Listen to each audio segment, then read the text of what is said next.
The Ex-Worker. An audio strike against a monotone world. A podcast of anarchist ideas and action. For everyone who dreams of a life off the clock. Greetings and welcome back to The Ex-Worker. In this episode, we'll continue our look back at the past year of repression and resistance, while looking forward towards the path ahead as we continue our struggles against all forms of hierarchy and domination in 2018. We've got an especially exciting array of interviews to share with you, which offer reflections on some of the most significant happenings for anarchists in the U.S. in 2017. First, we'll share a powerful interview with Hex, an anarchist from Seattle who was shot by a fascist provocateur on January 20th last year at a demonstration against Milo Yiannopoulos. He offers perspective on questions of justice, violence, and compassion, the critical importance of healing, redefining resistance, and lots more. Next, we'll hear from an anarchist of color in Charlottesville reflecting on how the events there have impacted anti-fascist resistance and updating us on court cases, grand jury proceedings, and opportunities to show solidarity. And finally, we've also got an interview with Miel, one of the counter-inaugural protesters arrested in D.C. on J20, who along with 5 co-defendants was fully acquitted on all charges last month in the first trial of the 200-plus folks facing multiple felonies for resisting the Trump regime. Miel traces the significance of the J20 case, state strategies of repression, and lessons we can take with us as we move forward into a new year of struggle. And on top of all that, we've got prisoner birthdays, updates, and announcements from other anarchist media projects, and more. My name's Clara.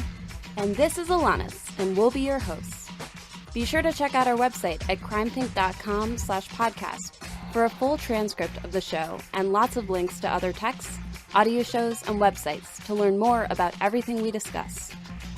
And we'd love to hear from you. Send us an email to podcast@crimethink.com with whatever feedback, suggestions, or updates you'd like us to hear. Alanis, shall we get to it? Oh yeah, here we go.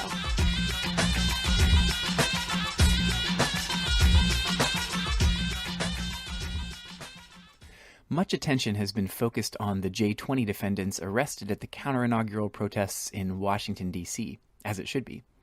But D.C. was by no means the only place where confrontational actions against the regime took place on January 20th.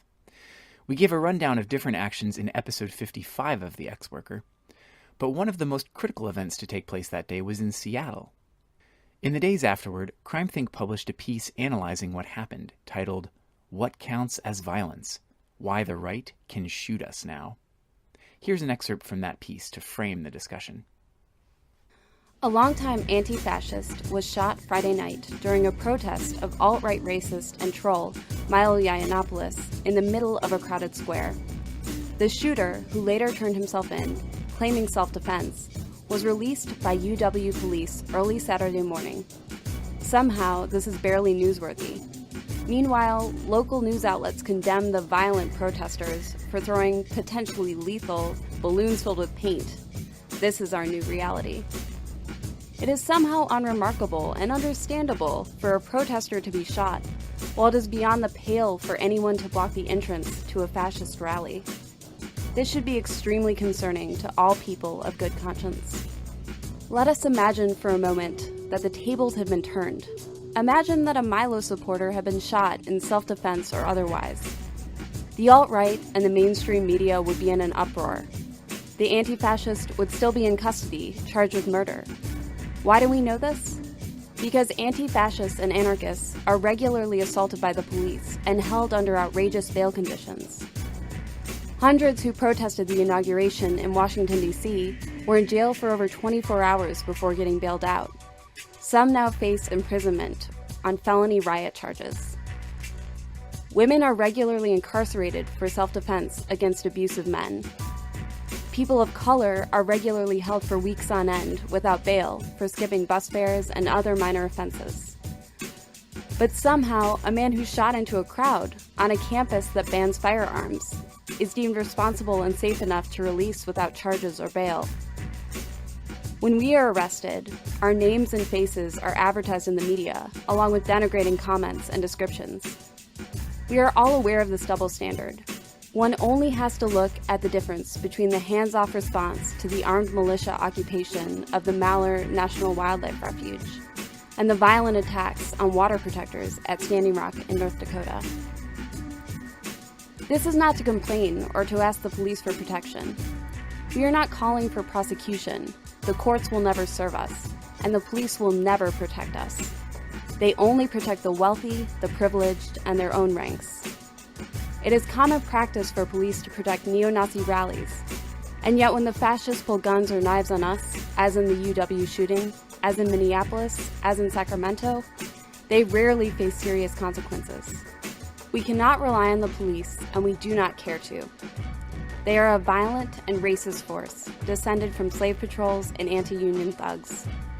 Their job is to enforce white supremacy, the property of the wealthy, and the patriarchal order of society. We do not want their help. We are not surprised, because the police have always worked with the fascists in every country where fascism has taken hold. More alarming than the behavior of the police is the degree to which right-wing gun violence has become normalized and acceptable. Conservatives cry self-defense and gun rights, while the media accepts their narrative, seeking instead to criminalize victims like Trayvon Martin. Liberals decry gun culture, but have also become accustomed to it. It is no longer surprising. It becomes part of the background of normal life. Meanwhile, popular narratives cast anti-fascist actions and protests as exceptional, extreme, and violent. This is part of an ongoing culture war over language and truth. The extreme right seeks to cloak their violent, racist rhetoric in pleas for free speech, while refusing to take responsibility for the violence that follows. We saw this with Trump's support for attacking protesters during his campaign, and we see it now. Every time a right-wing attack goes underreported and unpunished, it grants legitimacy to right-wing violence and encourages others to do the same. The spike in hate crimes following Trump's election demonstrates this clearly. As racist, misogynist, and transphobic violence becomes mainstream, it spreads and gains legitimacy. This is how fascism works. This is how it spreads. In 1932, 5 Nazi stormtroopers beat a young communist to death in front of his mother. Hitler applauded their actions and subsequently released them after taking power. Their national passion excused their crimes. This cannot be the new normal. We cannot cede ground on this front or on any other front. We must make our struggles more real than symbolic, to stop the fascists from organizing and to ensure everyone hears over and over that this is not normal and this is not okay. We live in exceptional times. We must ensure these exceptions do not become normalized. But of course, simply returning to the pre-Trump normal is not enough. This country has always been racist. It is founded on genocide, slavery, and colonialism. Our task, as Walter Benjamin described it during another period of anti-fascist struggle, is to create a real state of emergency, to throw all of our assumed truths and behaviors into question. If we do, our position in the struggle against fascism will thereby improve. To do so, to truly combat fascism requires real anti-fascist struggle and requires supporting those who are wounded on the front lines. Looking back over 2017, it seems as though anarchists and anti-fascists took these imperatives seriously. We mobilized ferociously to defend ourselves and our communities, and we've poured considerable energy into solidarity and support organizing. After its initial surge, alt-right and fascist organizing has been checked, though by no means defeated.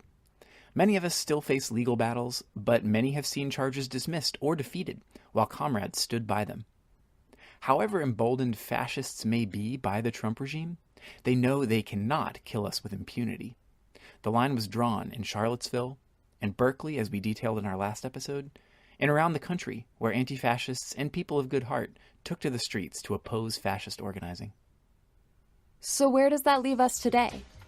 What sense can we make of the violence we've experienced, and how can we move forward?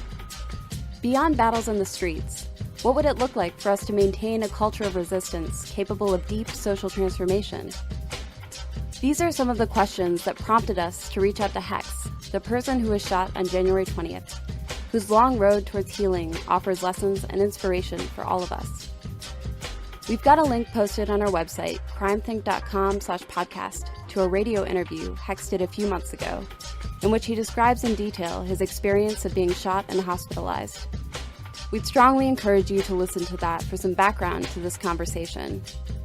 In this episode, we touch on the experience itself, but we focus mostly on his reflections about moving forward from the trauma of the attack. We touch on what an anarchist approach to justice might look like, moving past tactical or ethical debates over violence versus nonviolence, towards an honest, difficult conversation about compassion and shared humanity, the gender dynamics of care, support, and how we define what counts as resistance, and the critical importance of healing within a broader process of revolutionary transformation. We hope you'll listen and reflect on these questions in your own life and organizing.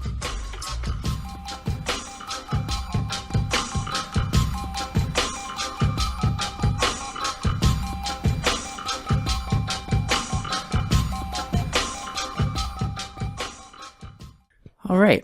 Can you introduce yourself and tell us a little bit about what led you to protest fascism on J20 last year? I'm Hex. I'm a computer security engineer and an anarchist. I live in Seattle. I think a lot of this kind of like started even prior to the election. You know, in the lead up to the election, it started to become like more and more obvious that Trump was going to win. Like other people didn't really believe me. I come from a lot of very small towns, and like the way that Trump talks and carries himself and kind of like projects himself is very much something that I recognize. He's every small town sheriff, every small town mayor, right?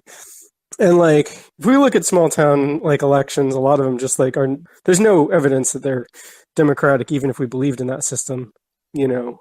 So, like, I recognize that character, you know, I recognize who he is and who he projects himself as and all that stuff. And that's something that works in a lot of America, in rural America, right, in the places that I've been and come from. So, like, it totally made sense to me that he was going to win. So, like, in the months leading up to the actual election, I started trying to, like, meet with people and organize and reach out. And I ran into a group of other folks who were talking about like Rojava and some of the stuff that was happening there. You know, and if we want a model for how to deal with authoritarianism in crisis, right? Like it's really hard to find a better example, I think, than what's going on in Rojava right now. There's a lot of lessons to be learned from that.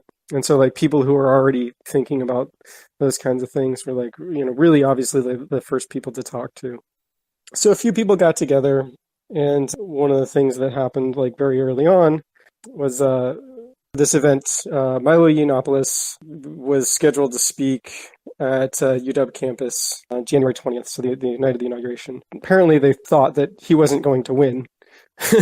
They thought that Trump wasn't going to win, right? You know, even the college Republicans. So this was just basically like a big, you know, like fuck you to Hillary or whatever. But of course, like he did win. So this became like for us, you know, for those of us who are like starting to organize like early anti-fascist like resistance stuff, it was like, oh yeah, this is really obviously like a rallying point for, you know, fascists, right? And we called a lot of that stuff out to the university and whatever. But, you know, the administration didn't believe that he was, you know, a hate speaker or anything like that. And I think still don't, right? So in the lead up to that, a lot of different groups were organizing and trying to do things. There was a call out to protest in person, like to be there. There was at the same time, there was another march that was going on in resistance that was organized by, I think, more liberal kind of folks, which it seemed a little bit silly to us that people should march around, you know, opposing fascism when an actual fascist was speaking, you know, in our city that we could just go directly oppose. So that was kind of like the lead up. The week leading up to the actual event, I was in Hawaii for my grandmother's funeral. So like, you know, I was out there like mourning her and like celebrating her life and all of that stuff. And I got to come home to like, you know, finally like sort of coming to terms with some of that stuff and like the loss of like a connection to a place and lots of different feelings to just like immediately into total catastrophe. we got home late the night before, and then went right into like doom, which was actually the thing written on the calendar. So my partner had written, on the calendar on January 20th, doom. Turned out to be a little bit prophetic. Can you describe briefly what happened on January 20th? So January 20th, there's this event, we expected there to be Nazis there. We even had discussed like the possibility of there being Nazis with guns or knives. There had actually been an event previously that in June, the previous year of June 2016, California, Sacramento, there was a Nazi rally, and then like several counter protesters were stabbed by Nazis. So like this was kind of like the context of the event, right? We're like, okay, so Nazis have been like, organizing, murdering people, stabbing people, et cetera, right? We know about this. We knew about this, prior to this, to Charlottesville, to all of this. Like we've known about like the Nazi threat for a really long time, and so this was just like another thing. And that's basically what we were going in expecting. So, a lot of people showed up in block. So they had their faces covered and whatever, because Milo Yiannopoulos was known for basically like doxing people and attacking people, right? Like for targeting people and trying to get people to physically assault them. And so it's like, it's physically unsafe to be in resistance to that event without covering yourself and whatever. I kind of didn't worry too much about that. So a lot of things happened that night. There was one person who was seen kind of repeatedly in fights. He's on video in multiple places, like getting into fights with people. And so I saw this person who had been like fighting with a bunch of people, spraying pepper spray into the faces of some nonviolent pacifists, like not just nonviolent, but like pacifist folks. And when I stopped this person and told him to give me the pepper spray, and I'll let him go. This is Mark Hokuana. And I told him, give me the pepper spray and I'll let you go. His wife pulled a gun and shot me. This was after I had already like de-escalated another situation. Like two people had been like in a strong disagreement, and I kind of walked in the middle of it.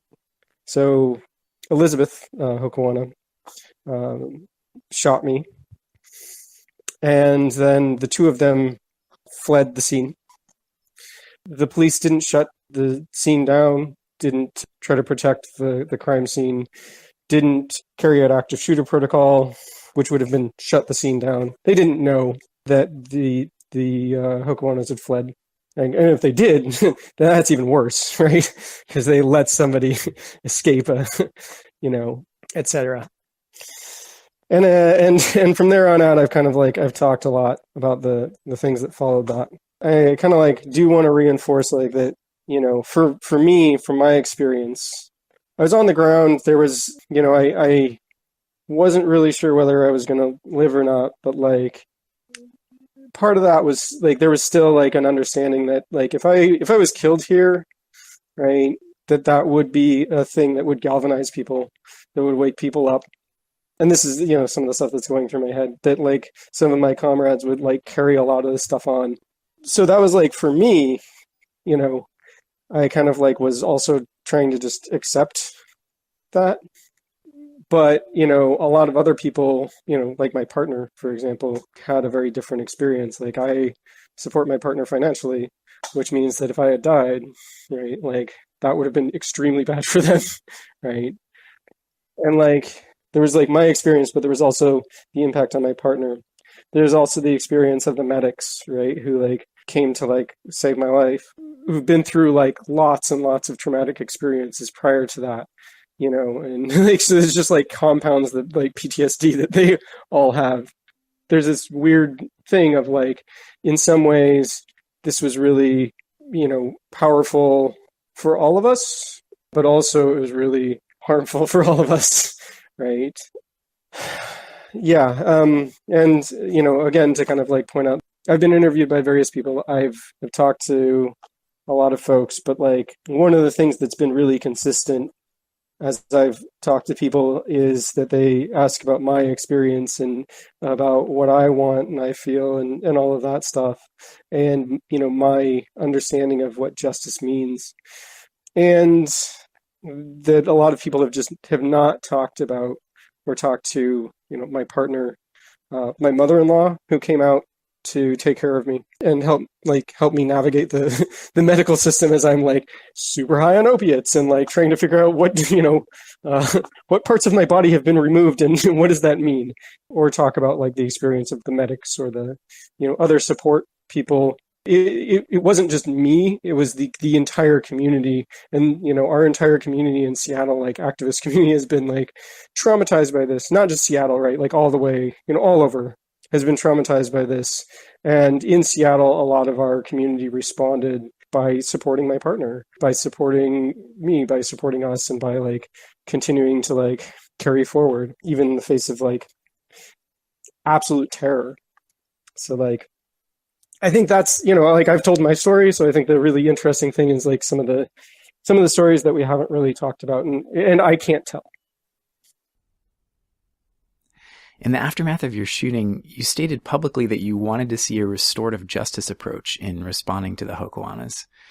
There's been a lot of controversy around this, including some criticism from anarchists who've contested whether or not restorative justice, rather than state-based punitive responses, could make sense in this situation.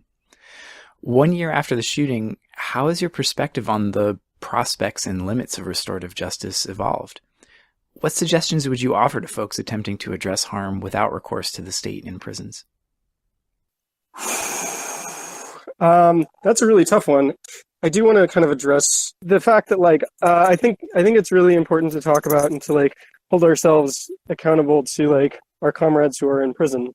To the extent to which we like perpetuate the like punitive system as justice, the more that we perpetuate the narrative and like support the narrative that punitive justice, that retribution is actually justice, right?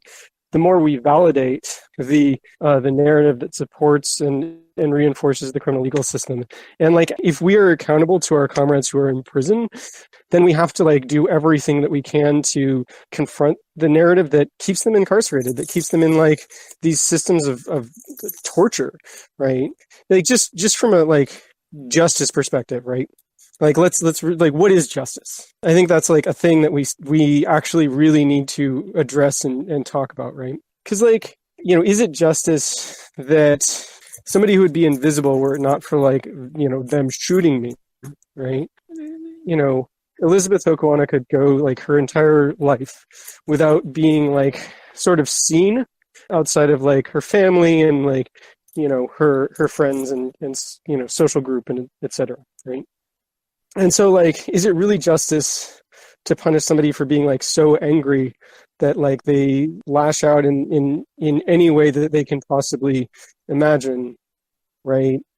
Because I've been there, because I understand that because I grew up, in trailers and trailer parks, I didn't think that I would ever be where I'm at. Like I work in computer security. I make a good amount of money. I didn't think I'd ever be here. So like, I completely understand where the Hokoanas were coming from because I know what it's like to be invisible. I know what it's like to be hopeless and feel like there's no way that I can possibly change anything.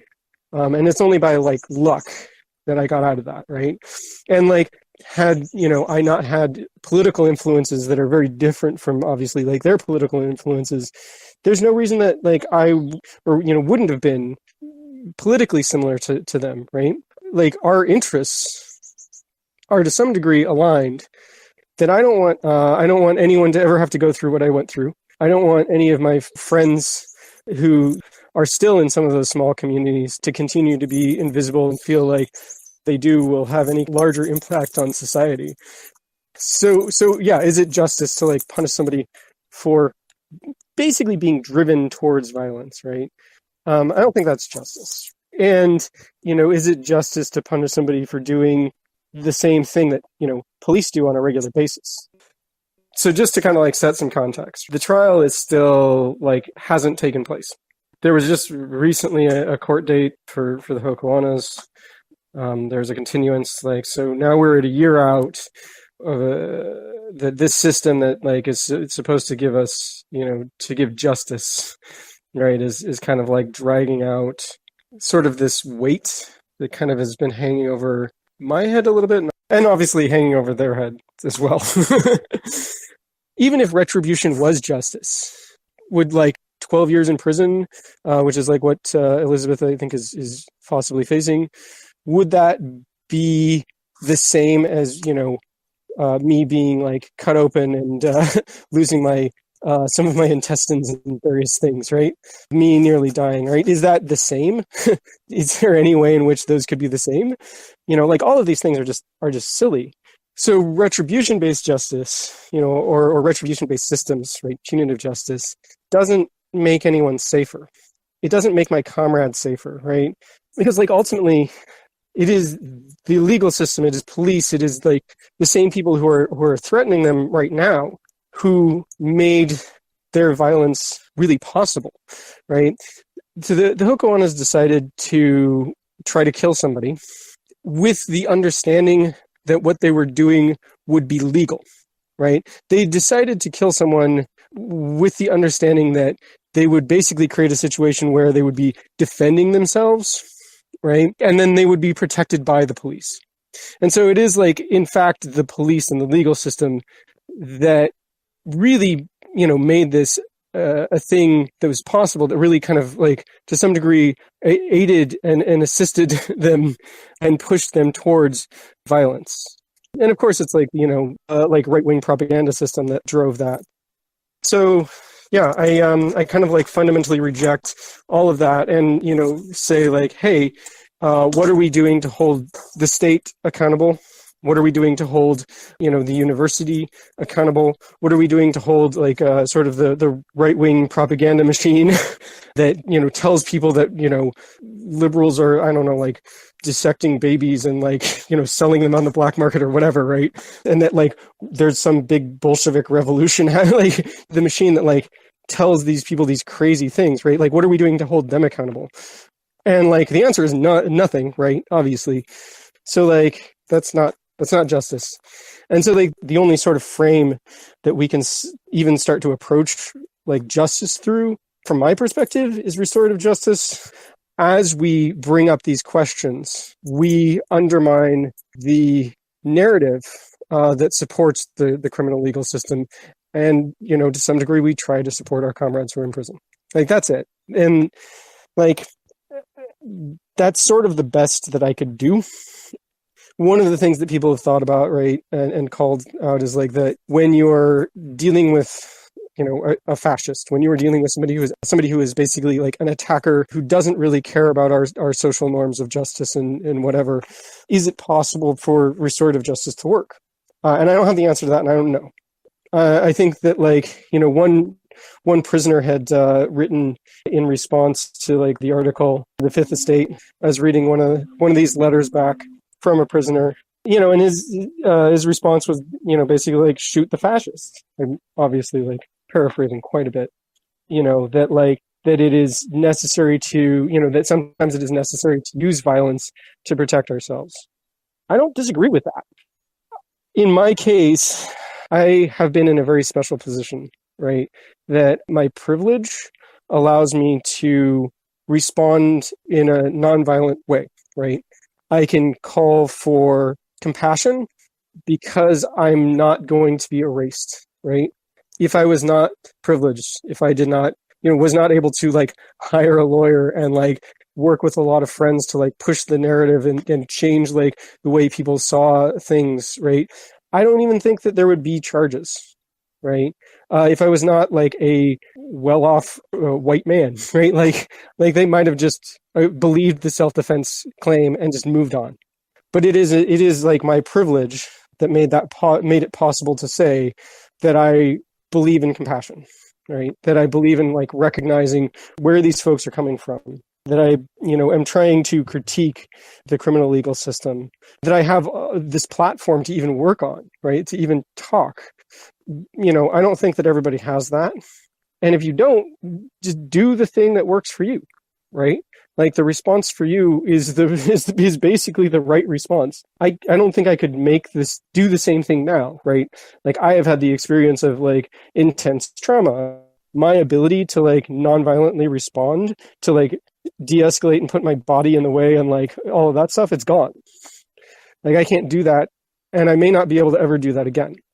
So like I feel like it was really important for me to use the platform that I had in the way that I did because of all those factors. That's not like, I'm not saying this is the right strategy moving forward. It's not. And that's not really here's the way to do things from now on, listen to me. Like that's not an anarchist way of doing things at all, right?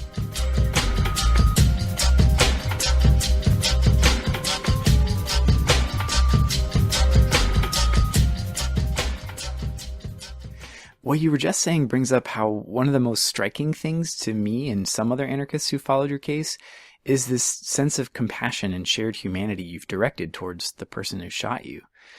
That's fascinating partly because of how much it flies in the face of this certain Antifa aesthetic that really glorifies physical attacks against fascists. I see that as part of what we might call a broader fetishization of revolutionary violence. We see that expressed these days in everything from photos of cops on fire to the ubiquitous gun imagery to the meme of Richard Spencer getting punched. I don't want to ask about violence versus nonviolence, which is a stale debate anyway, whose terms anarchists generally reject. But setting aside tactical discussions, I'm really interested in how your experience of nearly dying at the hands of a fascist has informed your perspective on the ways that anarchists and anti-fascists talk about violence in the place of compassion or empathy for our enemies in our culture of resistance. Yeah. So this is kind of a space where I think that it gets really complex, right? So this is, I did an interview a little while back with like KUOW about punching Nazis. There's a Nazi guy who came to Westlake Center, which is a sort of a central area in Seattle, and he had a Nazi armband. I'm sure everybody's seen this video, like the Nazi gets like knocked the fuck out, right? You know, and so I came on and I defended that specific act, that specific action. I made it clear, like, I might have tried to do something differently, but like, I'm not the person who was there. And like, it's really not okay to condemn the person who was there for their actions, especially based on what we, knew about what happened, right? So this Nazi comes up and says a bunch of racist things, like Nazis do. I think the thing was he like threw a banana at a black dude and said like something about like this guy being an ape or something, right? So the guy responds by punching him. This is totally reasonable. Like, this is a completely reasonable response. Like, so I basically was like, yeah, that might not be what I would have done, but I'm not that person, So, simultaneously, I'll say like I think there's room for like recognition that violence is sometimes necessary. At the same time, I'm kind of starting to realize how like patriarchal some of that is. That always going out and punching Nazis may not really be maybe informed by some of the same systems of oppression that we're opposing, And I think that that's really important to figure out. So this is where this is where I'm going to say like the really controversial stuff, right? A lot of these Nazis or whatever, fascists in general, like a lot of that comes from like deep self-hatred, right? There's this sort of deeply pathetic thing. I look at like Trump at once and like, fuck this guy, right? But like, if you look, there's this sort of like just incredibly sad and pathetic thing that like he views himself as being this like great and powerful whatever, right? Or that's how he tries to project his image. The insecurity, right? Like the insecurity is so obvious. He has to like constantly be like bragging about things in order to like feel okay or whatever he's doing. And it betrays like how deeply sad and pathetic he is. He thinks he's like a ladies' man or whatever thing, right? But it's like, it's really, really fucked up because like the thing is that like he's a sexual predator, like who has no understanding of. And like, that's the thing, right? Where it's like, yes, there are so many pieces of this toxic masculinity. Like he's just like a manifestation of it, right? But also like that's coming from a deeply pathetic and sad kind of self-loathing place. And like, I don't know. I mean, like, I think that like we should do whatever it takes to defend ourselves. But ultimately, the system that we want to build, the system that I believe that we want to build is one that's compassionate and one that's better for everyone. Even, even the fash, right? That they should recognize, right, that like, yeah, we actually want a better world and like, it's going to be even better for you, right? One of the things that we don't necessarily talk about, by way of example, patriarchy is anti-man, right? Like it's harmful to men. That, white supremacy is harmful to white people or whatever the, imaginary group that is included in that, right? That, et cetera, right? Like that all of the systems of oppression are harmful to even those who benefit from them. And I think that that's a thing that we need to think about and like figure out how to talk about more. That's just my perspective. And I don't know how much that's informed by my experience of privilege now, that I have the room to be able to say, well, we should talk to people, because it's not my life. I mean, it, was, but it was almost my life that like, that cost, but like, it's not now.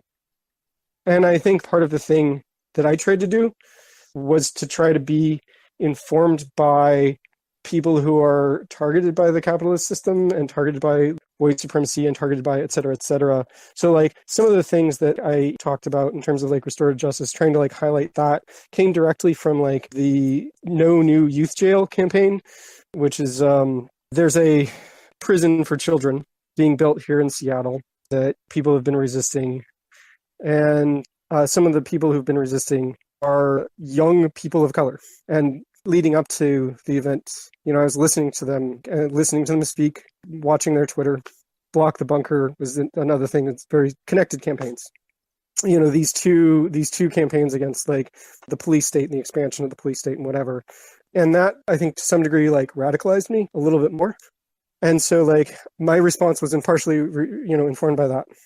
And that like, I think that there's probably a lot of people right now who are talking about the right responses. I think that, maybe one of the right responses, maybe one of the things that we really need to do is look at ourselves and really think about the ways in which, like I said, like that, our responses are informed by like patriarchy and by historical systems of violence, and the ways in which we can actually confront those systems of violence through things like compassion, through healing. Like maybe we need to heal ourselves. Maybe we need to look at ourselves and like figure out the ways in which we can respond more openly and effectively and, whatever. And maybe that requires us to heal ourselves and to like listen to people who are not saying like, let's go march in the street and like, let's go, attack people or whatever. I don't know. I didn't really realize how intense. I didn't really like fully understand PTSD. I still don't, right? Prior to this, and how that like drove some of my activism, and like how that radicalized me at certain points, and maybe clouded my judgment. My partner pointed out a little while ago that the sort of like let's go fight in the streets thing, right? The let's expose ourselves to violence, let's be injured. The like approach that puts us in danger, right? It's really, easy to glorify the people who are injured. And that's usually what happens, right? But like, there's also other people. There's a lot of caretakers who are erased in that sort of like confrontational driven narrative, this hero narrative that we've kind of like culturally perpetuated, right? That like there's one person or these set of people who go out on their own and like save the world or whatever, right? This is a really common narrative. It's a really common thing.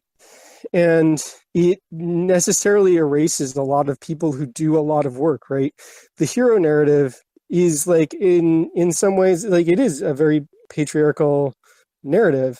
And like the ways in which we glorify violence, the ways in which we glorify certain types of actions over others, the ways in which we glorify visible things over invisible things, confrontation versus healing, confrontation versus community building, personal and interpersonal actions, right?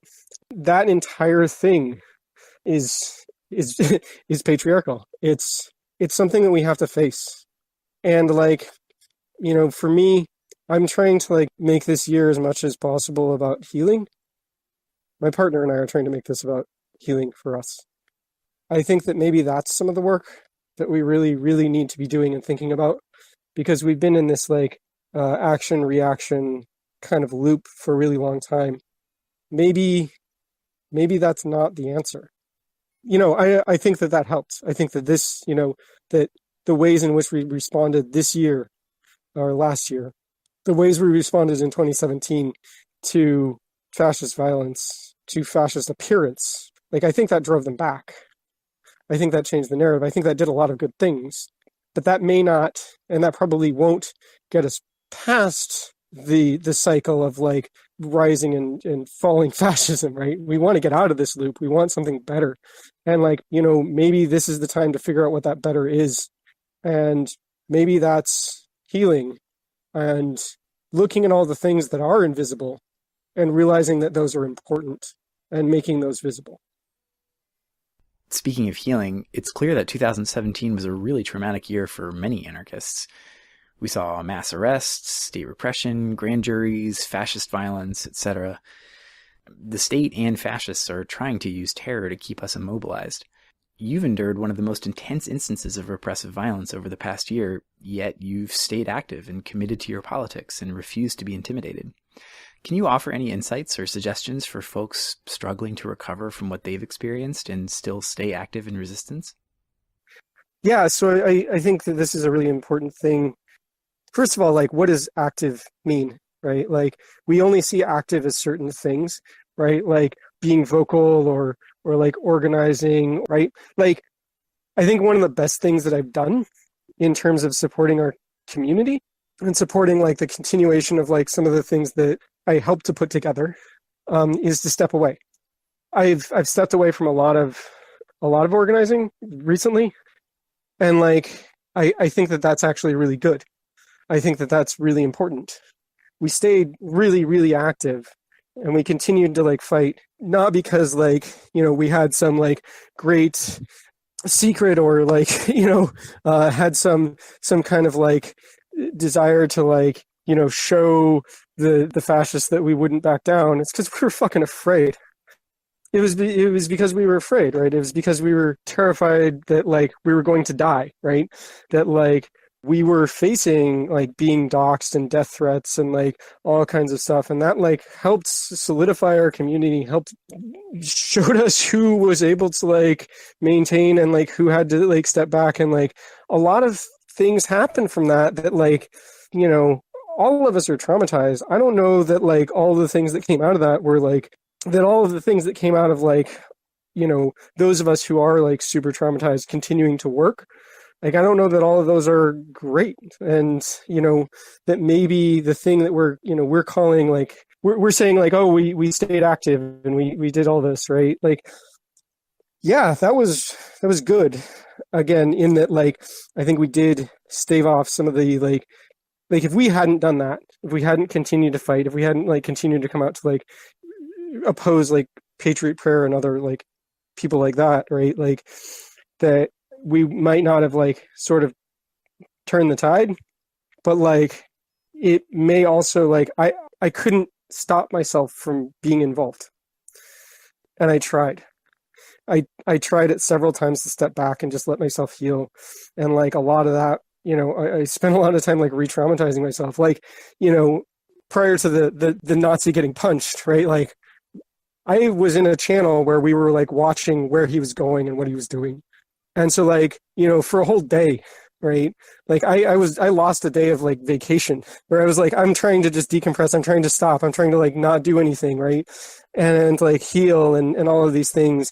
And I was in a chat where somebody was like, hey, we are tracking the location of this Nazi just to make sure that like, he's not doing anything or whatever. Like we're going to watch him and just like keep an eye out. Right. So I sort of like watched this whole thing, and I was terrified that my friends would get shot, that he would like do the same thing, that he would like, try to provoke a fight and then pull a gun. And like, I still don't actually believe that he didn't have a gun, right? I think he just got knocked out before he got a chance to pull it. So like, I tried to step back, but like, I couldn't. And it's been until like now where I've had like lots of friends telling me it's okay that I've actually been able to do that. And one of the things I think that's like really important for us to like face as anarchists, as anti-fascists, is that like healing is also resistance. We don't talk about community healing as anti-fascist action.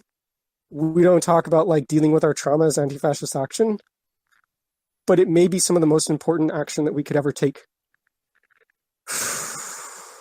Yeah. And so like, that's my kind of like, some of my take on that. So I guess part of that is like, don't feel guilty about taking a break as much as possible. And like, like, let's really fucking talk about like the fact that like prison support is like important, and like, support of people under state repression is important. That is action.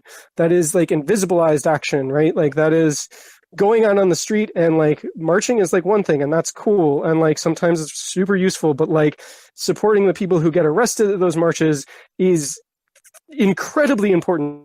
Supporting people who got arrested for shoplifting, right? Like, that's just a thought. I'm still like figuring stuff out, like, and we all should be, right? You've already started to touch on this, but do you have any more thoughts on what you'd like to see anarchists and anti-fascists focusing on in our resistance in 2018? Listening to people who are socialized is one, basically. Like listening to people who have culturally been told that it's okay to like heal, or who understand like that there's more than just fighting. And like that is like one thing that's been like really important. Another thing is like other people who are like socialized as men, like, and present, like telling me to stop and telling me that it's okay, and repeating some of the things that, other folks have said, because like we all like, no matter how much we like try to get rid of like our internalized, oppression, like sometimes like we all still have it, and we're all still like working through a lot of it. And sometimes it really helps for people who present as men like me to like be told by other people who are like socialized as men, stop, and it's okay to heal. I think it's like, it's us telling each other to stop and telling each other that it's okay, like, opening up and talking about the things and crying and shit like that, right? Like there's a lot of stuff that we're all like working through, I think one of the things that was really helpful, somebody who was kind of talking about like how, some activist communities are kind of like pulled together through mutual trauma and like PTSD and stuff, right? That basically like people were traumatized in advance. A lot of like activist folks, right? And that has kind of like pushed us into whatever political action or apolitical action or whatever we're doing. And that those actions have re-traumatized us, right? Like we may have some pre-existing traumas, and then we go into the activist space and like cops throw blast balls at us or like shoot at us or whatever. It's really hard for us to like be able to like integrate the concept that healing is part of what we're doing, is part of the world that we're trying to build, places where it's okay to heal, right? Like I feel like sometimes we replicate capitalism in the ways in which we think about activism, or like, I'm using the word activism, like people can use whatever word, doesn't matter. I feel like we replicate capitalism in our anarchist spaces, in that like we think about like sort of what results are we producing? What are we doing that's visible? Like, how are we resisting this thing? And that's the thing that we focus on, right? Like, that's where we look. And that's how we measure our success or whatever, right? But we don't really talk about how much time have we taken to heal, right?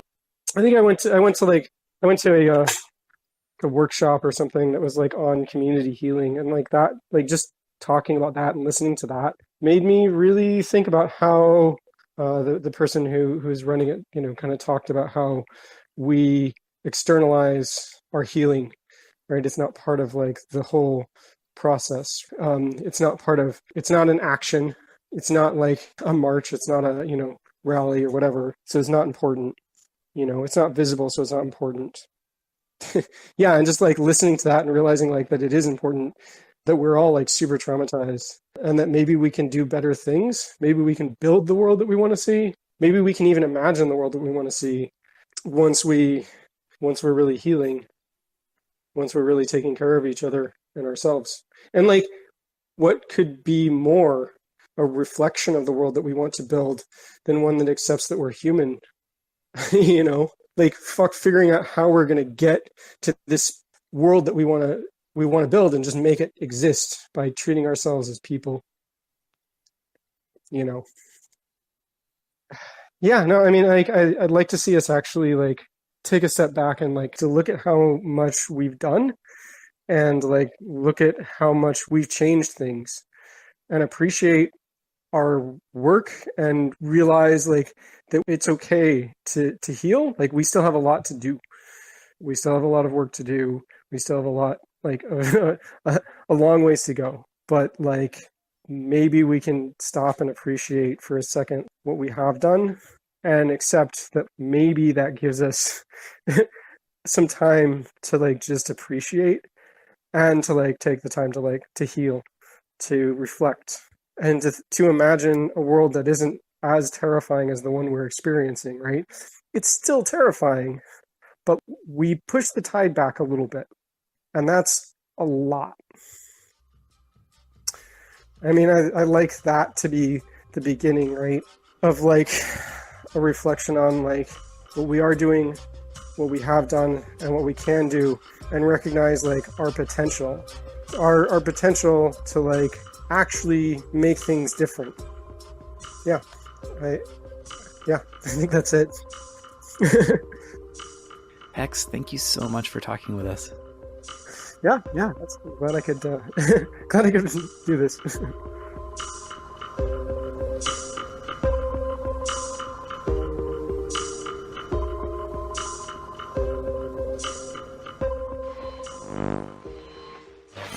You're listening to The X Worker. an audio strike against a monotone world.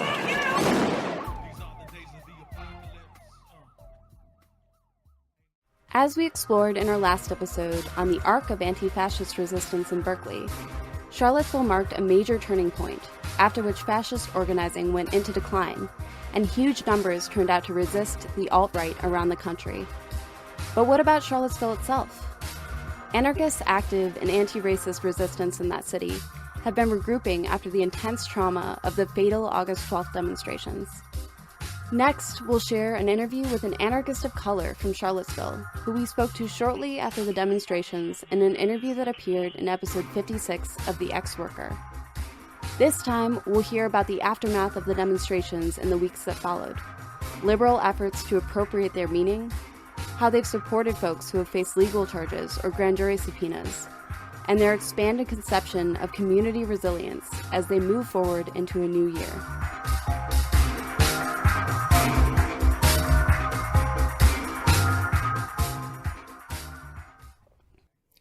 When we spoke with you last time back in August for episode 56, you gave us the rundown of the organizing leading up to the rally and counter-demonstration and all of the events of August 11th and 12th. So today, to get started, can you fill us in on the immediate aftermath of the demonstrations and the fascist violence locally? Sure. So immediately the day after, Jason Kessler called for a press conference allegedly to denounce the city council and the city police and their inability to separate counter-protesters from fascists, as if that was the only reason that violence happened, as if the fascists weren't there to start the violence. Attempted to start a press conference and was immediately surrounded by hundreds of people, most of them Charlottesville residents who saw the images from the day before and took it upon themselves to shut down his press conference, which was an amazing sight to see. And Jason Kessler ended up having to be escorted by riot police into the police station. It was amazing for me and for a lot of local people who were very central to the organizing leading up to August 12th to see all of this outpouring of solidarity from all over the world, things that I never thought I would see from places that I never thought would show solidarity with Charlottesville or anything that happened in Charlottesville. And then the weekend afterwards was when I think it was Patriot Prayer and some other groups, honestly don't remember at this point, but basically when the big black bloc happened in Berkeley and their banner, the big banner was Avenge Charlottesville, and that was just an amazing sight to see that I never, I always thought of Charlottesville as just like this tiny little town that would never get attention. And here we were, but in light of the violence that caught people's attention, a lot of also like Democrats and liberals sort of tried to capitalize on it with this narrative of like, no hate here in Charlottesville, let's rebuild with love, as if they hadn't been the ones to permit that violence. Like city council has had an all Democrats city council for a long time. Their rhetoric around free speech and around love is sort of what love, like in a very blind way and very generic way, is sort of what gave way to Nazis being able to intrude their ideologies without being opposed. So that's sort of what the week or 2 weeks after August 12th. Can you tell us about how the situation for anarchists and anti-fascists locally evolved after August 12th? Sure. I mean, the small group of people who had been doing anti-fascist work before August 12th sort of remained the same people doing that work after August 12th, which is one of the unfortunate things that happened. Is sort of in many ways, we went back to the same, except now, with all of this violence that happened, this very direct violence that happened, and this sort of scar in our, little scars and also like mental scars that happened. Anyways, like a lot of us sort of stayed doing the same work, and we already knew what the Democrats were going to do. And through media outlets like Solidarity Civil, people called out that narrative of the Democrats trying to be like, oh, let's just go back to normal. This is about love. Hate is not welcome here. Which, if you look at like the actual public relations effort, it was all in an effort to restore business for the downtown mall area, which is considered to be going through a recession right now after August 12th. So it was really just a way to restore the money flow in the downtown mall area. They were just doing all of this campaign around love. So, I mean, we have continued to call this out. Unfortunately, because it's still the same people and still the same capacity, with the added bonus of like trauma from August 12th, like we've had to focus mostly on all of the trials and all of the court battles and just like a lot of the day-to-day support, because we've been left in such shambles after August 12th. So we've tried to continue calling out the Democrats and liberals and try to push for like a more genuine anti-fascist and anti-capitalist stance. But we've only been able to go so far after everything that happened and having the same numbers that we have. You mentioned the court and legal battles you've been engaged in since August. Can you give us some updates about what's happened so far and what's going on with pending cases? Yeah, I would say in terms of court support and court battles is where we've been the most effective. There are some cases that closed after August 12th that were actually of charges that go all the way back to May and April. Various local Nazis, including Jason Kessler, had filed charges against local anti-fascists, including brilliant Black woman activist Veronica. A lot of those court cases were starting to get wrapped up. And also the cases over the July 8th arrests, which included arrests for nonviolent direct action from people trying to directly prevent the KKK from entering Justice Park. And those cases, charge after charge, was being dropped, thanks to a lot of support from lawyers and attorneys in the National Lawyers Guild, who are very clear about their anti-fascist stance and are very clear about non-cooperation with the police. We've been able to do a lot of pressure campaigns and, pack the courtrooms to show that we will not allow for anti-fascists to be charged in the phase of fascists gaining more and more power. So those July 8th charges have been dropped. There were 3 people who were arrested for masking charges on July 8th. Those charges were dropped last week. For those who are aware of the famous flamethrower photo that came out on August 12th, that person has been charged, and his name is Corey Long. His trial keeps getting pushed back, and it was set most recently for March 16th, and we're pushing very hard to drop the charges against him. DeAndre Harris, the person who was beaten in the Market Street parking lot on August 12th, he was also charged with a misdemeanor for wounding someone else, even though he was the one who was beaten up. His trial is coming up on April. We're pushing really hard to drop the charges against him. Yeah, so those are the updates I can think of, but I would recommend for people to keep up with Solidarity Civil on Twitter, as they've been posting a lot of updates on the many court battles, including the court battles that the Nazis are facing, which we're keeping an eye on because for most of their trial dates, their Nazi friends have been coming into town. In addition to the legal cases, we've also heard rumors of a grand jury that was convened around the events of August 12th. Yes. Can you fill us in on what you know about that, who the grand jury was targeting, and what we should know moving forward? Right. So it's not a rumor. There was an actual grand jury convened. We don't know if there are others convened, but we know of local people and also regional people who were subpoenaed. All of them were people who were injured in James Alex Field's car attack. One thing that, well, we knew from the start that this grand jury was being convened to file charges against James Alex Fields. However, the true nature of the grand jury was shown in the way they carried it out. So people who were subpoenaed were telling us stories that they've been approached by the U.S. Attorney's Office as early as the day or two after August 12th, while they were still in the hospital drugged up. They were getting approached by the representatives of the federal government saying, hey, we're really sorry about what happened. We want to help you out in whatever way you need. Just let us know, and we're here to go after those Nazis. And they basically in this very nice approach.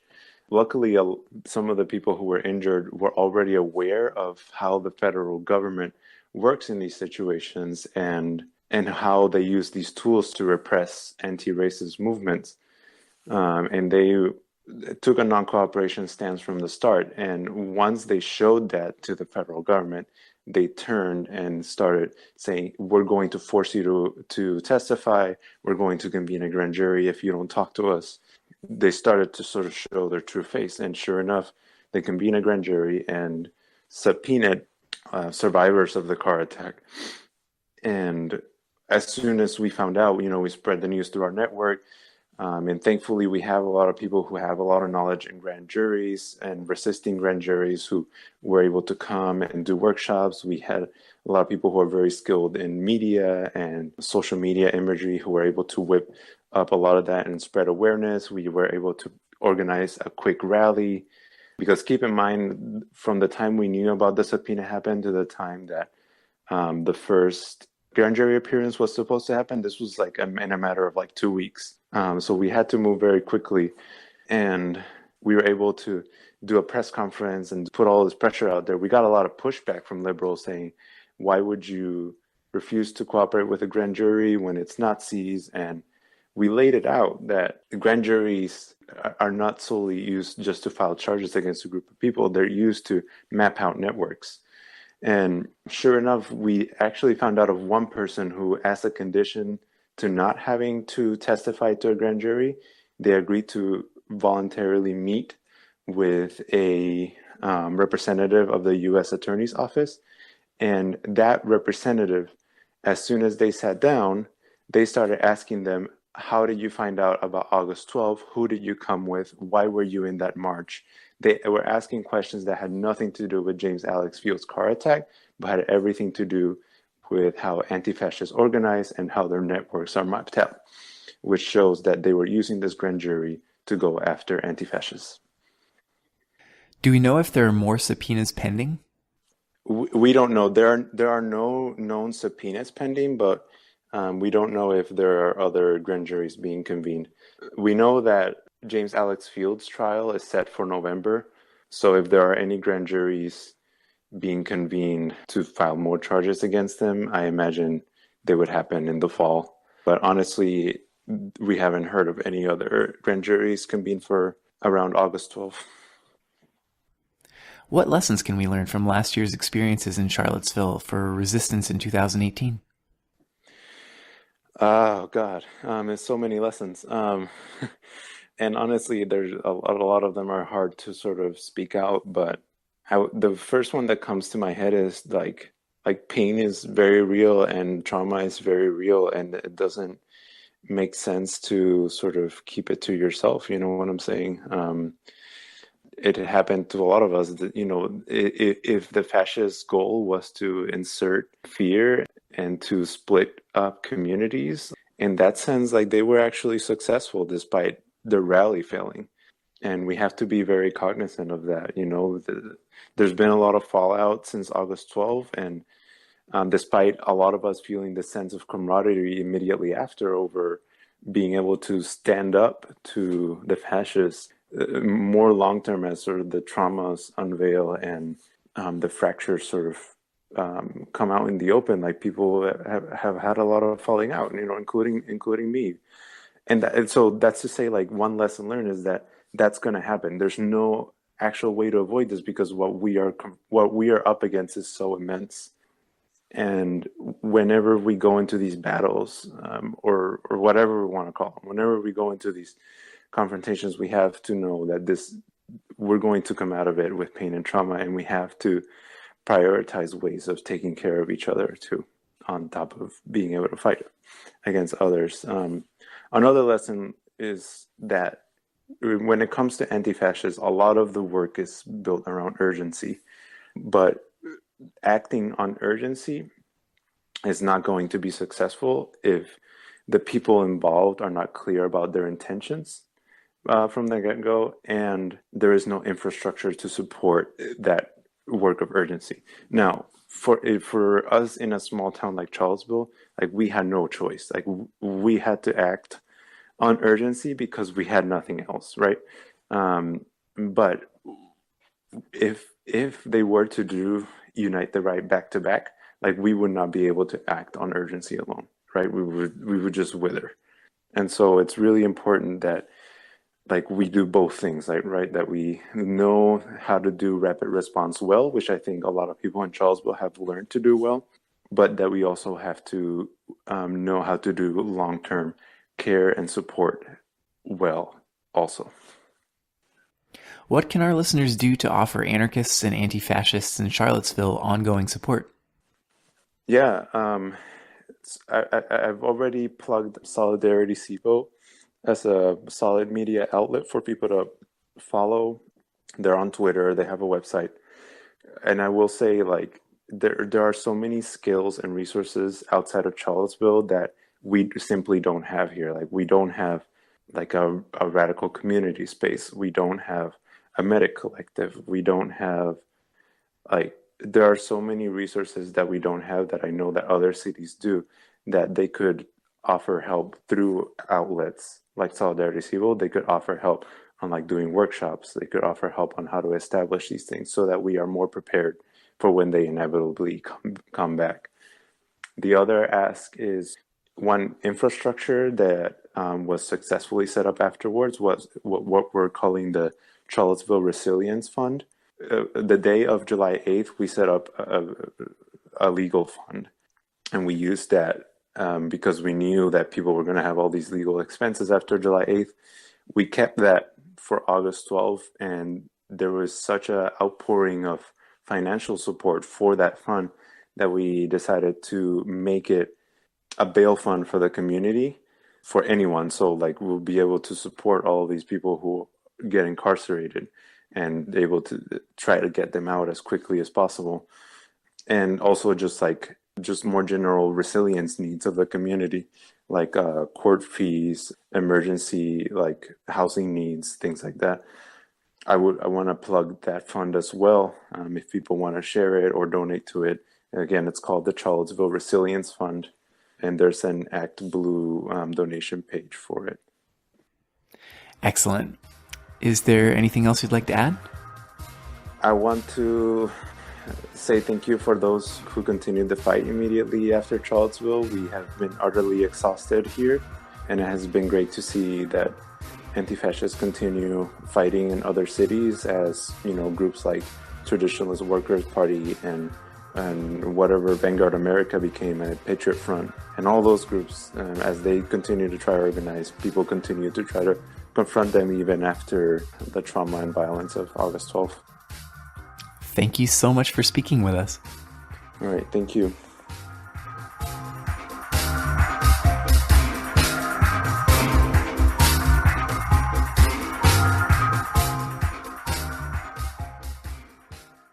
Finally, we want to circle back to where we began a year ago, promoting the counter-inaugural demonstrations against the Trump regime and the world that makes it possible. As all of you are well aware by now, the 200-plus people arrested in D.C. last year have faced an arduous legal battle. Fortunately, the first group of defendants who went to trial in November have been acquitted on all charges. Our friends at It's Going Down produced a series of trial update podcasts that covered the developments and legal arguments in detail, which we've got linked on our website, so we won't go into detail about that. But we do want to step back and reflect on the overall picture and the lessons we can learn moving forward. In this episode's final interview, we speak with Miel, who served as a street medic on J20 in DC and was part of the trial group that was acquitted last month. Miel speaks with us about the significance of the demonstrations, the evolution of the legal case and the state's repression strategies, what we can learn from it all, and how to support the defendants still facing charges. All right. Can you introduce yourself and tell us a little bit about your involvement in the J20 case? My name is Miel, and I was a medic at J20. I was mass arrested with 200 other people that day, and I've been involved in organizing with Defend J20 Resistance since then. I was one of the first defendants on trial back in November that returned full acquittals last month. Since then, I've been involved in media work, and I'm currently working on a presentation about the J20 case that will be soon available as a live interactive speaking event. This presentation is going to include a timeline of events as they happened over the course of the last year, developments in the legal battle, ways in which organizing collective defense has happened, and my personal experience in the J20 trial, as well as looking forward to upcoming trials in the year ahead. It's now been a year since the counter-inaugural protests of January 20th, 2017. So looking back over this past year of the Trump regime and the resistance against it, what do you think was the significance of the J20 protests in DC and beyond? Well, the J20 protests in DC really showed that from day one, Trump's presidency would not go unchallenged.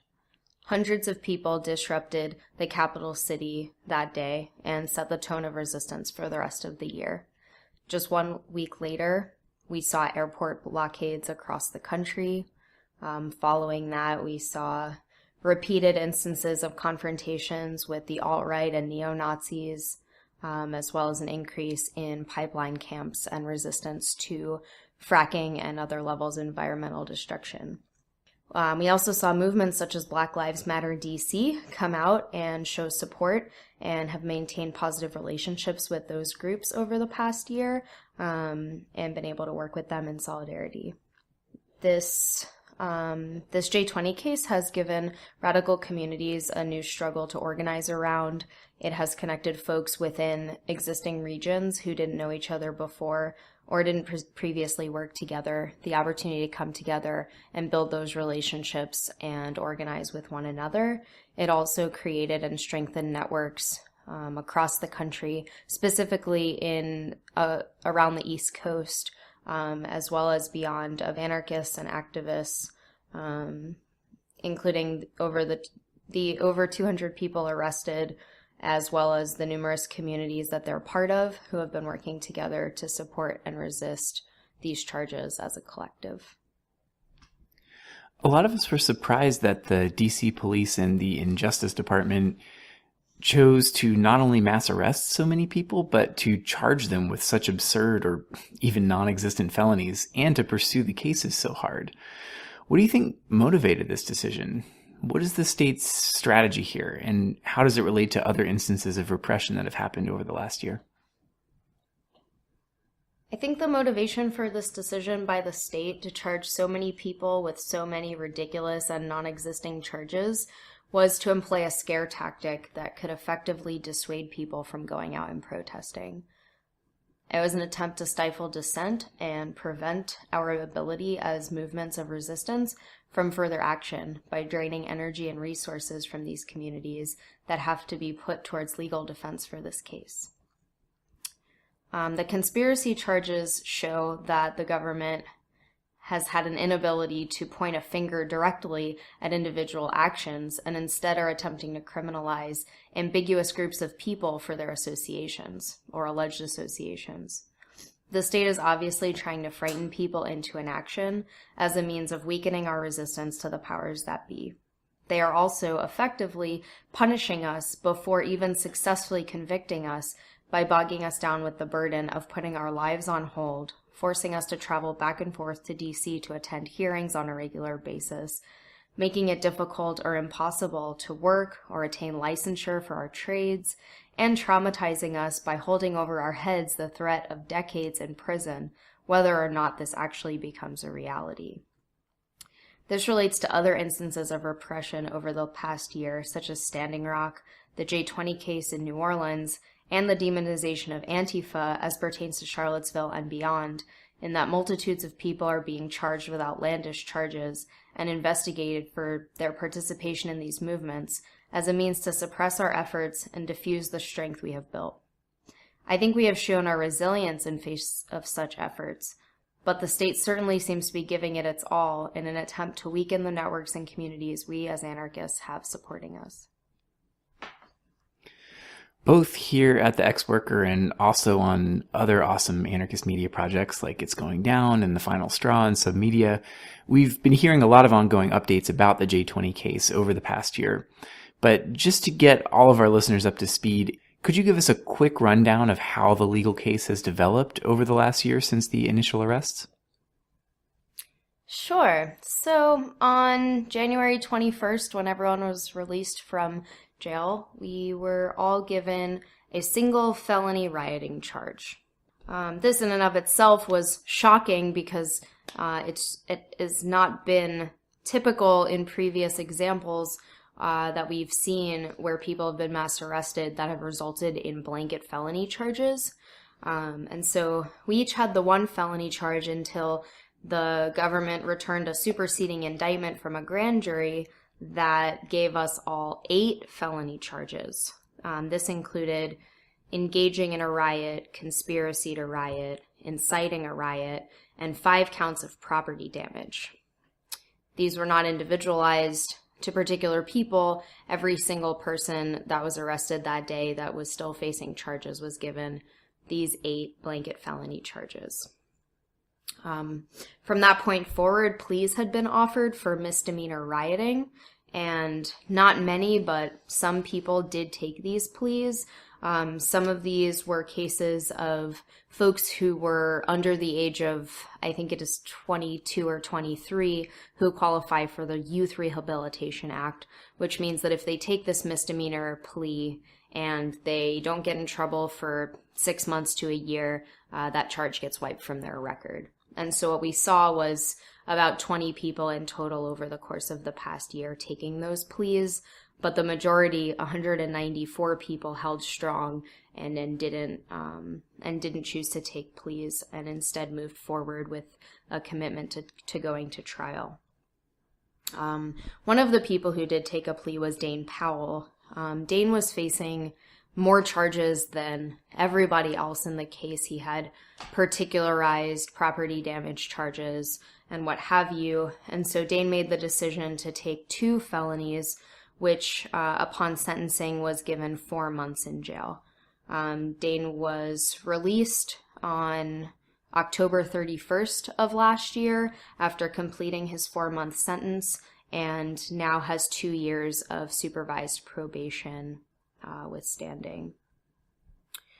The next development that took place was that Judge Leibovitz ruled that 2 of the felony charges that were named in the indictment were actually misdemeanor charges and didn't exist in the legal system as felonies, which brings up the point about the government trying to prosecute us on charges that are just simply non-existing.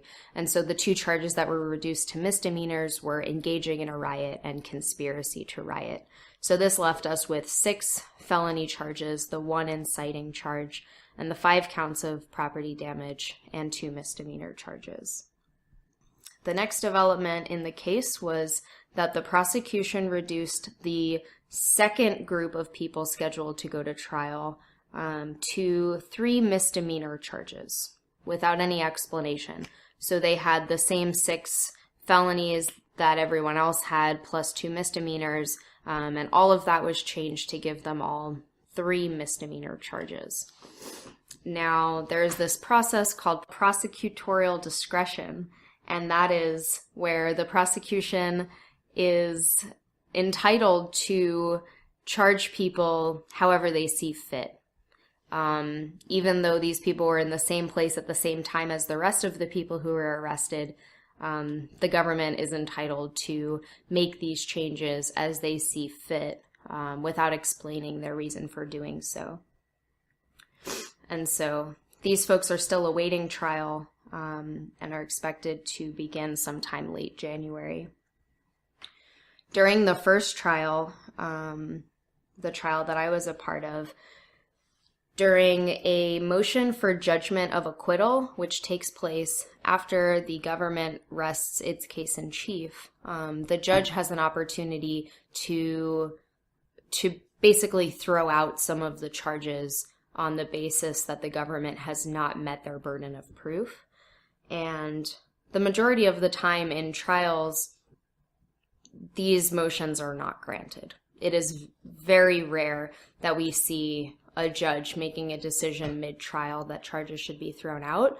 But in the case of this trial, the judge decided that the inciting a riot felony charge was multiplicitous, meaning that there was no way of distinguishing between the inciting charge and the engaging charge, and therefore there was no way to prosecute anyone individually for one or the other. So that charge was thrown out entirely from the 6 defendants who were on trial. The rest of the defendants who are still awaiting trial still have that charge, but we are hopeful that a similar outcome will result based on the precedent of that first case. And that's really it in terms of the development of the legal case, aside from the great victory that we saw just about a month ago, where all 6 of the defendants who went to trial, myself included, were returned entirely not guilty verdicts, full acquittals for the 42 charges that we were facing, which was a wonderful victory and something really worth celebrating as we look to the year ahead with 188 defendants left to be tried.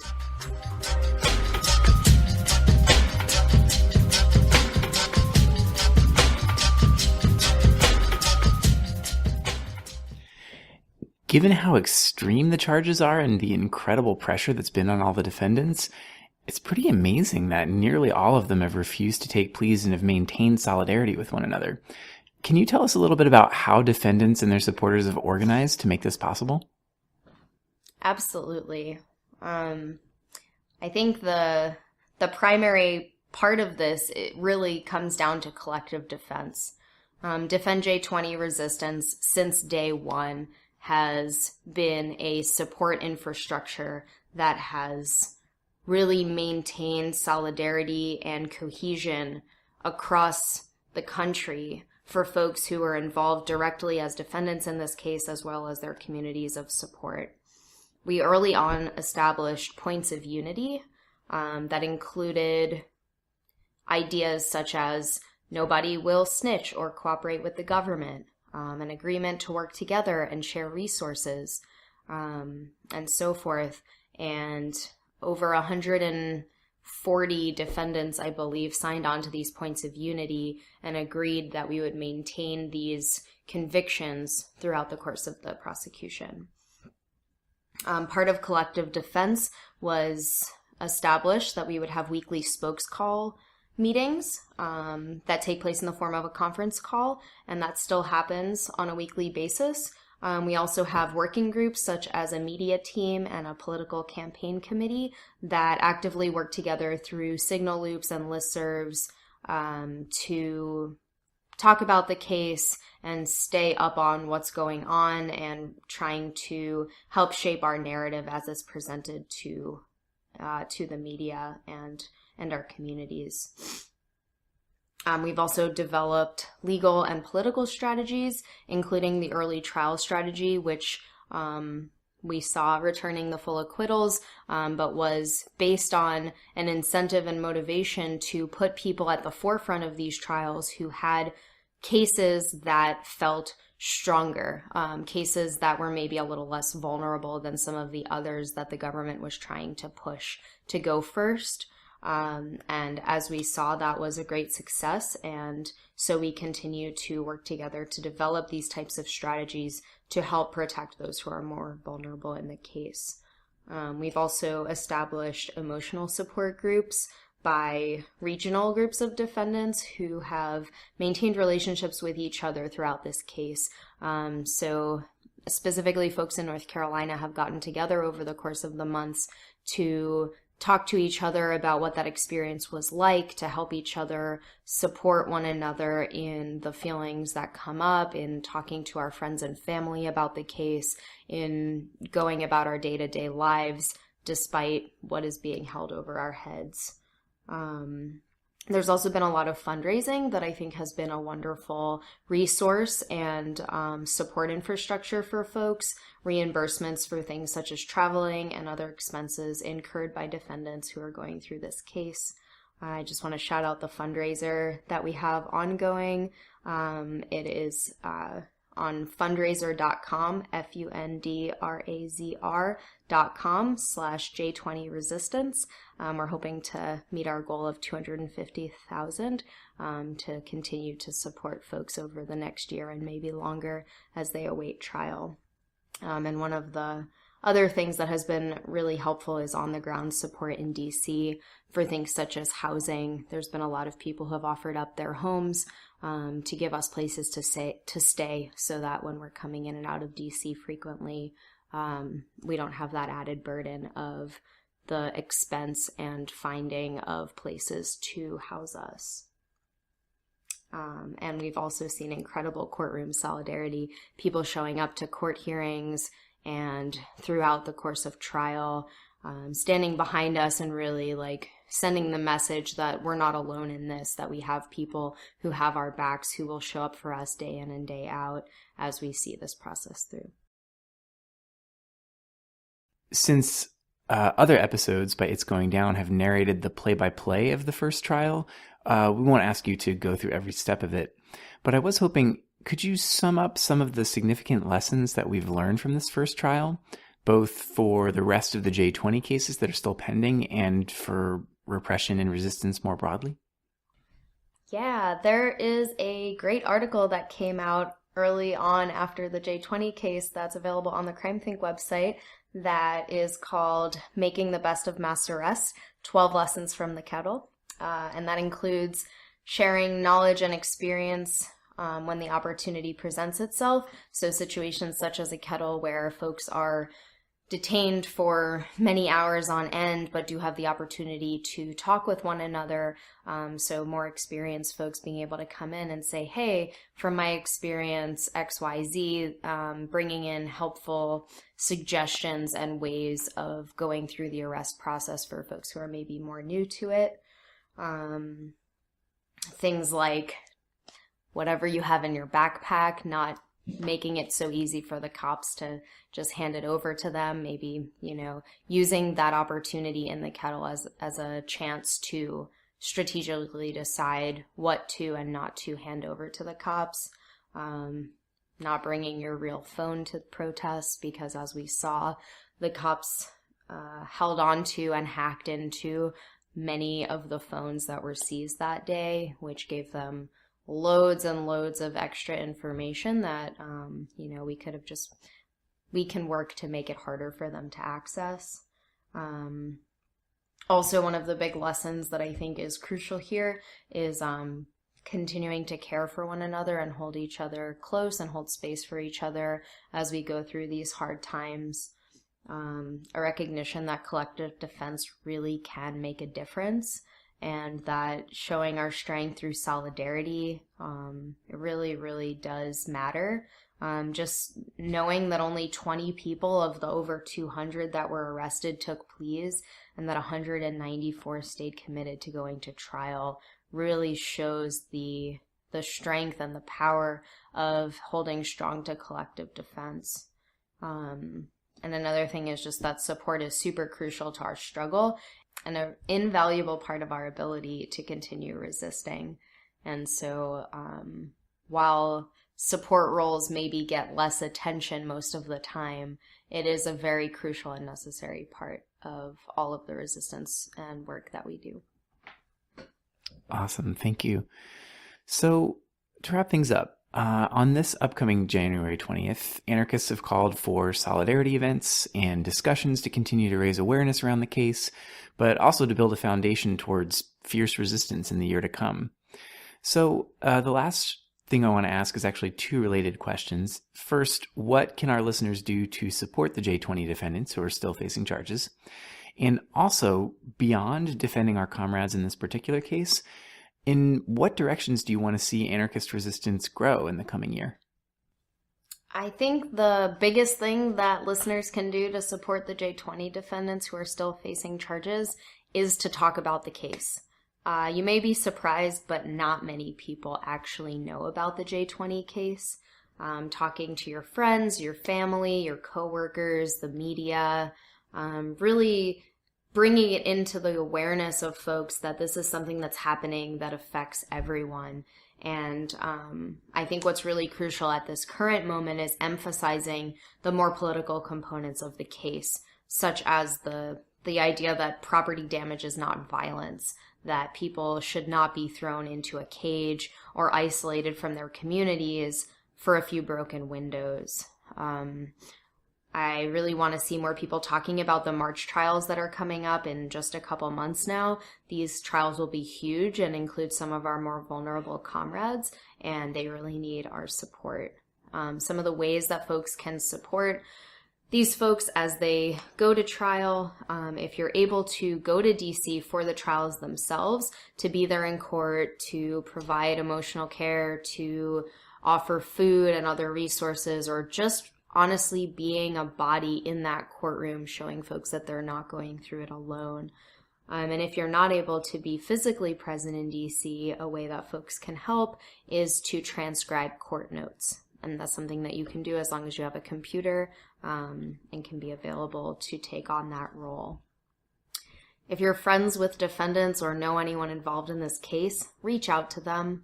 Going through something like this can be a really isolating experience, especially for folks who are not in super concentrated areas, and can also lead people to a tendency of self-isolation, of depression, of high anxiety. And so if you do have the capacity, reaching out and offering to hold space for folks for that emotional processing. State repression is a punishment within the process. And not only the process itself of awaiting trial, but also the aftermath of trial are all very traumatic experiences that require healing and recovery and time. J20 defendants and all individuals facing repression by the state are dealing with a lot emotionally. And so if you are able to hold space for them to talk about this experience and process what it has meant for their lives, their relationships, and how they spend their time, that can really speak volumes and really be super, super valuable to the folks that are going through this. To answer your second question, I would really like to see anarchist resistance actively building our community's resilience to state repression through direct care work. caring for each other so that we can be stronger together, providing the resources that are sometimes less accessible to us due to our, position in the world, our financial constraints, etc. But finding ways to provide these resources for enduring and healing from trauma as it pertains to state violence, because that's something that we really need to get us through, and something that I feel happens and is happening, but we can always improve on, and I'd really like to see that be more at the forefront of our focus as we do support work moving forward. Awesome. Miel, thank you so much for speaking with us. Thank you. It was my pleasure.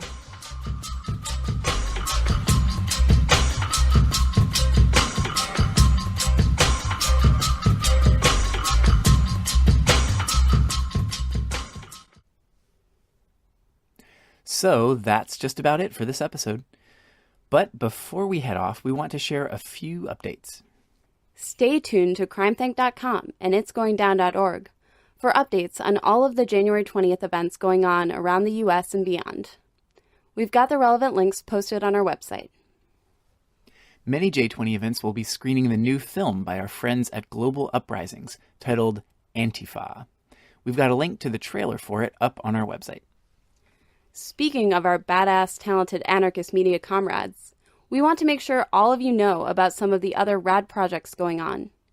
Here are a couple of announcements from our friends doing terrific projects that y'all should also check out. First off, here's a note from the crew at Submedia. Happy fucking New Year! For 2018, we just launched the newest episode of our A's for Anarchy series, What is Race? We will drop 10 episodes of our monthly show, Trouble, this year, kicking it off with a 2-part series on student uprisings. And in February, The Stimulator will be back with its new show entitled The Fucking News. Yes! Stim, we missed you! And that's not all.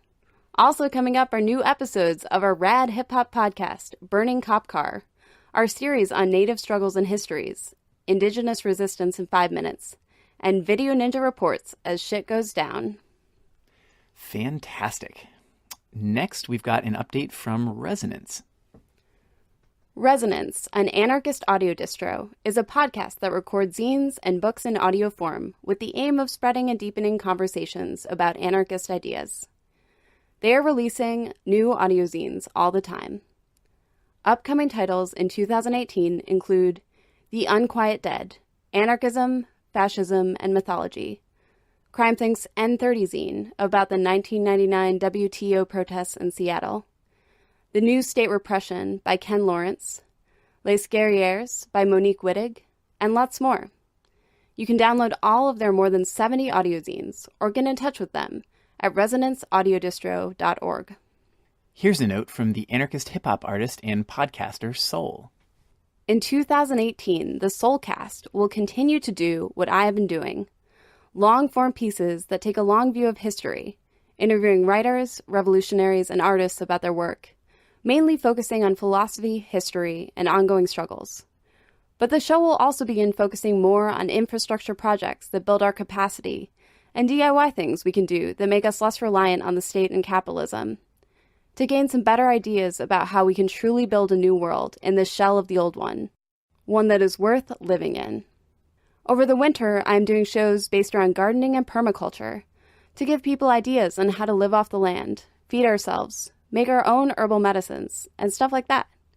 If folks are working on anarchist land projects, mutual aid projects, or unique and interesting things along those lines, I would love to hear from you and talk to you. If you have ideas for future shows, hit up soul@soul1.org. You can listen to the Soulcast through Channel Zero Podcast Network or at Soul1, that's SOLEONE.org. We've also got an update from our friends at It's Going Down. In 2018, It's Going Down will continue to be an evolving and growing platform for the anarchist movement and wider autonomous, anti-capitalist, anti-colonial, and anti-fascist struggles. We plan to continue to produce and expand our original content, analysis, podcasts, and columns. We want to increase our coverage of struggles across Turtle Island, especially from Mexico and Canada. If any comrades are interested in writing original columns, reportbacks, or analysis, please get in touch with us at info@itsgoingdown.org. In 2017, our platform grew immensely, and IGD became something of a go-to for mainstream media for quotes on anarchist and anti-fascist movements. Because of the huge platform we have access to, we want to continue to be a vehicle to signal boost the media generated by a wide array of groups and projects. In the coming year, we hope to continue our work and grow in dynamic ways. We believe counter-info projects like IGD are a weapon in the hands of movements and social struggles. We want to give our most sincere love and solidarity to all of you that are living and fighting to create new forms of life against all forms of domination and exploitation. And finally, here's a word from our friends at The Final Straw. These last few years have seen The Final Straw Radio expand our contributor base to include not only the voices of Bursts to Goodness and William Goodenough, but also segments by Disembodied Voice and Gil O'Teen. Our project has joined the International A Radio Network, participating in conferences and helping create their monthly podcast of global anarchist perspectives, Bad News, Angry Voices from Around the World. We've continued to bring you the audio rants by Sean Swain we all can't help but love. Our tiny collective has also gotten on board with the Channel Zero podcast network, alongside other awesome English-language anarchist podcasts, such as The Ex-Worker and The Hotwire. We've also begun a semi-regular anarchist tech spin-off podcast called Error 451. The Final Straw Radio enters 2018 with a hopeful gaze towards the horizon. In this coming year, we plan to reach for more independence to travel and cover actions and amplify the voices of folks engaged in thought and struggle that you might not hear elsewhere. More details are forthcoming.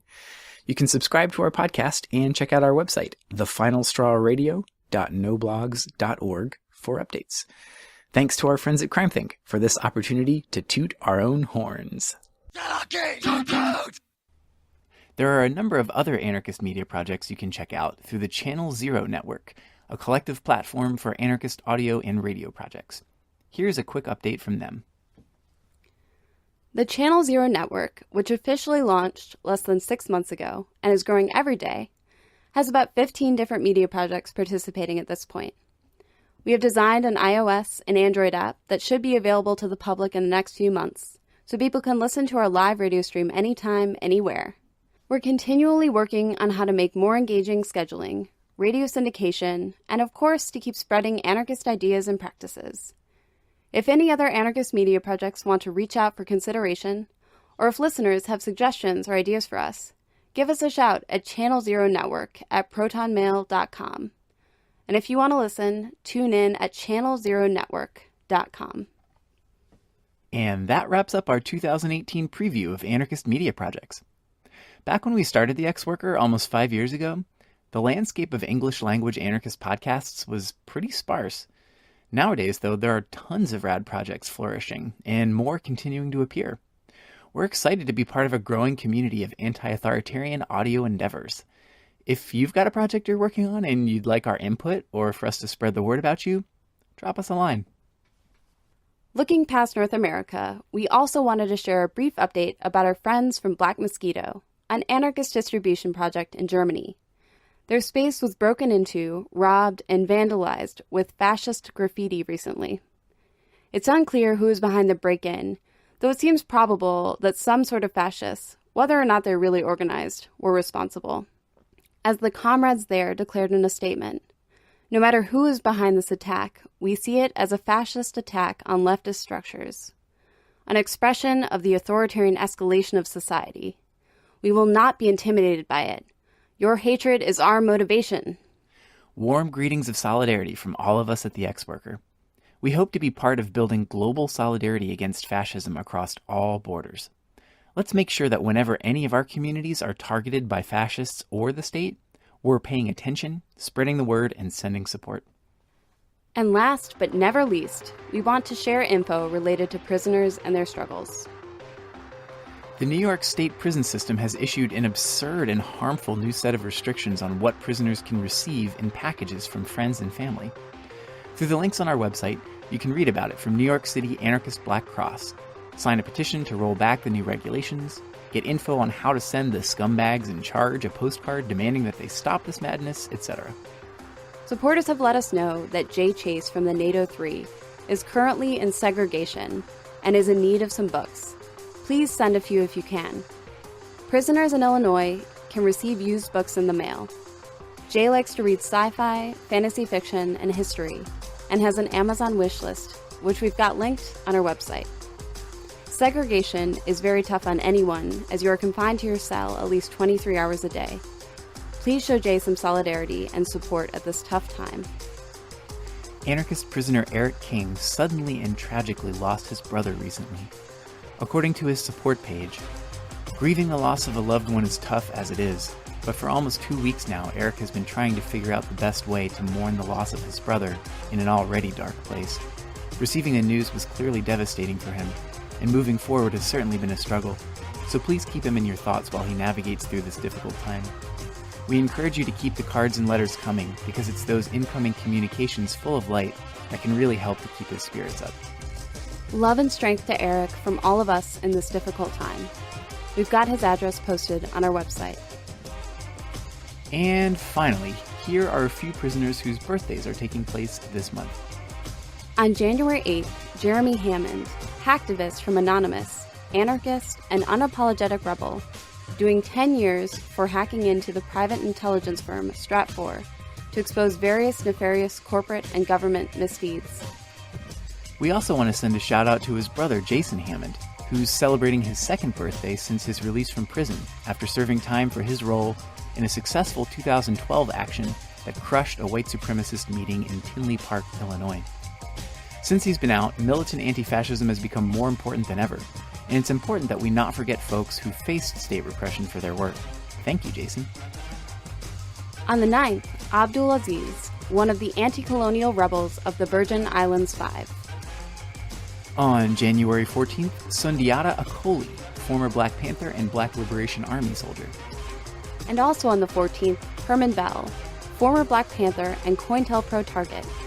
Herman's going to be up for parole in February. Stay posted to his support page, freehermanbell.org, for info. On the 15th, Jojo Bowen, a Black Liberation Army soldier and prison rebel. And finally, on the 26th, Marius Mason, Earth Liberation Front saboteur, poet, trans activist, and all-around badass. Please take a moment to send a letter or a card to these folks sometime this month. We've got all of their mailing addresses, along with links to info about their cases, posted on our website. And that's all for this episode. Thanks to all of you for listening. The new season of The Hotwire, our weekly audio newscast, is just around the corner. Stay tuned to crimethink.com/podcast for all the updates. And while you'll be getting an earful every week from our good friend the Rebel Girl, don't worry, me and Alanis will be working on things too, so keep an ear out for more full ex-worker episodes as well. Be sure to keep in touch via email to podcast@crimethink.com and let us know what you think about the episode, what you'd like to see us covering, and whatever else is going on in anarchist resistance near you. Don't forget that this episode, like every other, has a full transcript along with links and more information on everything we discuss, available at crimethink.com/podcast. Till next time. Get out there on January 20th and connect with others to build towards a rebellious 2018. See you in the streets.